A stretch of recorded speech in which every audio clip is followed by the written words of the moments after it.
Mi enfermedad es para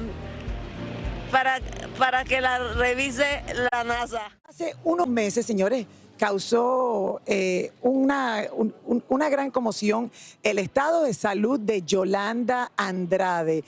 Ella preocupó al medio artístico, preocupó a sus seguidores. ¿Y qué te puedo explicar, Raúl? Y lo que hemos orado por ella. Me preocupó a mí, que la conozco de toda mi vida. No he hablado con ella últimamente, hablé con ella por texto hace poco, hace como un medio año atrás, pero la vi muy mal y de verdad que estábamos muy preocupados.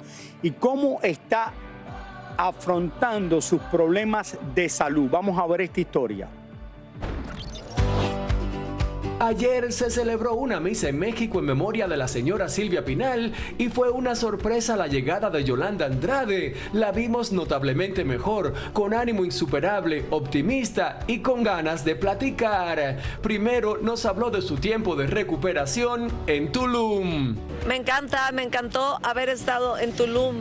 Me la pasé muy bien, me vino muy bien el mar y pude caminar. La arena. Muchachos, yo no podía caminar, no podía hablar, no podía ver. Y he tenido unos médicos maravillosos y la verdad yo obviamente lloraba mucho, no podía tampoco dormir y ni pararme, me caía, bueno, antier me caí. Traigo lastimado un pie y sé que esto es así y aprovecho cada día y se llama resignación y hay que adaptarnos todos. Lo que sí es un hecho es que no ha cambiado su sentido del humor. Estoy enferma de la próstata, mi enfermedad es para que la revise la NASA. Y con toda la fortaleza del mundo asegura que no le teme a la muerte. No, no le tengo miedo a la muerte, claro que no. No le tengo miedo, me he terapiado un chorro, porque de todas maneras nos vamos a morir todos. ¿Estás de acuerdo? Pues de todas maneras.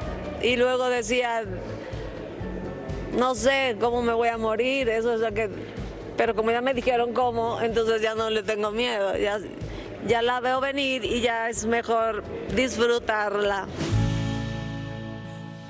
Mira, Yolanda, en medio de todo lo que está pasando, Raúl, y todavía tiene sentido del humor y dice, estoy enferma de la próstata. Ella misma se pone... Pero siempre ha sido así, de verdad. Siempre ha sido así y creo que trata de tener todavía ese humor que la caracterizó, Raúl, y toda la vida. Sin embargo, verla, como dice ella, a veces la vida te da unos cambios de un día para otro y la palabra es resignarse, mi gente. Uno tiene una resignación porque tú dices, bueno, ahora me toca disfrutar. Como dice ella, no podía ni caminar. El día que puedo caminar, camino a la playa y para ella eso tiene que ser, Raúl. Imagínate, no sé, yo de verdad que uno ve estas cosas que pasan y cada vez tenemos que aprender más de que hay que disfrutar los buenos momentos porque nunca se sabe. Yolanda, te deseo lo mejor, te mando un fuerte abrazo de aquí, un beso bien grande y todo lo mejor, una buena vibra, todo lo mejor, de verdad. Así es.